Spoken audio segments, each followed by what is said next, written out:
What's up, everybody? Welcome back to Dad Does Sports. We are coming back at you with another edition of the 5 things I learned from this past weekend's slate of NFL games, specifically Week 7.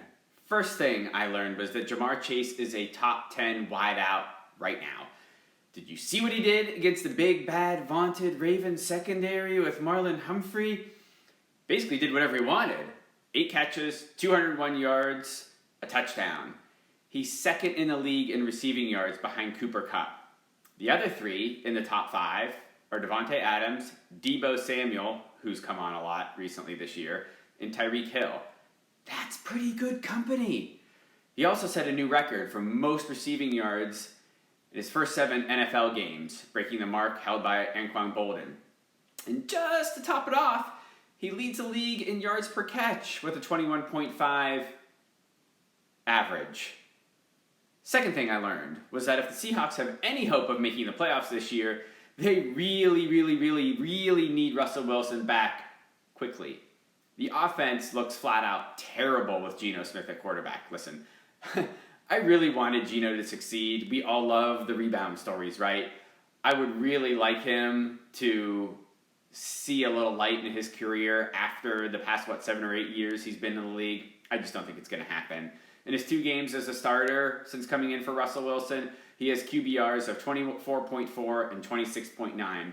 Half of his passing yards in Monday night's game came on an 84-yard TD pass where the defender fell down. He's been sacked 5 times in each of the games he started, and in each of the 3 games he's played in, he had a chance to win at the end. But no, that didn't happen.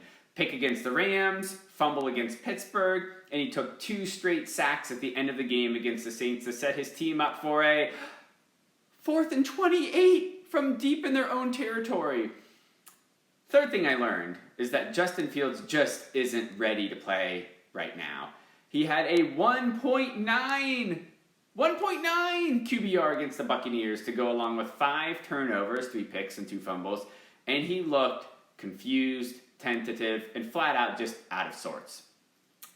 This is absolutely his worst game, but others haven't been that good. He's also leading the league in sacks at 22, which I find really strange considering how mobile he is. You know, sometimes it's good to play and sometimes it's good to watch. I think Fields needs some games to just watch at this point.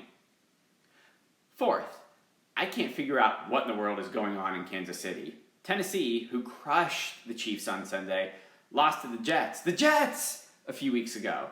The Chiefs can't score, and they can't stop teams from scoring. The last time Kansas City scored 3 points in one game, which was their total on Sunday against the Titans, was in 2012. Mahomes has turned the ball over 11 times this year, 9 of those on interceptions. Here's a reference point. He threw 9 picks combined in 2019 and 2020. They're now last in the division, tied with Denver this year. Only Miami and Washington have given up more points.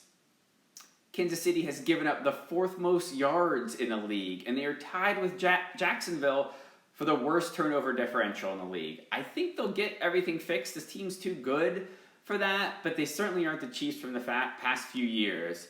And the last thing I learned is that I think the Panthers are going to be looking for yet another new starting quarterback. Sam Darnold looked good for the first 4 games this year, but now, in the next 3 games, you're starting to see the same old Darnold we saw with the Jets. Maybe it wasn't the team that was the issue. Maybe it's the player. His QBRs during those 3 games have been 16.1, 33.8, and 10.7. His passing yards in those games, 177, 207, and 111. And guess what? He was benched in the last game. To top it off, he's been sacked 21 times. That's good for 2nd worst in the league to Justin Fields. I mean, I'm sure he'll continue to start for a while. It's not like P.J. Walker, the backup, has performed that well this year and last year in relief.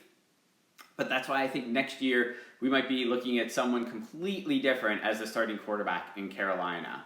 By the way, random thought here at the end. When are the Panthers changing their uniforms? I feel like these are stale and boring and have been around for years. The color rush isn't bad, but the regular home and regular visitor uniforms, they need to change. Somebody has to get on this, now. That's all I got for you this week. Take care, everybody.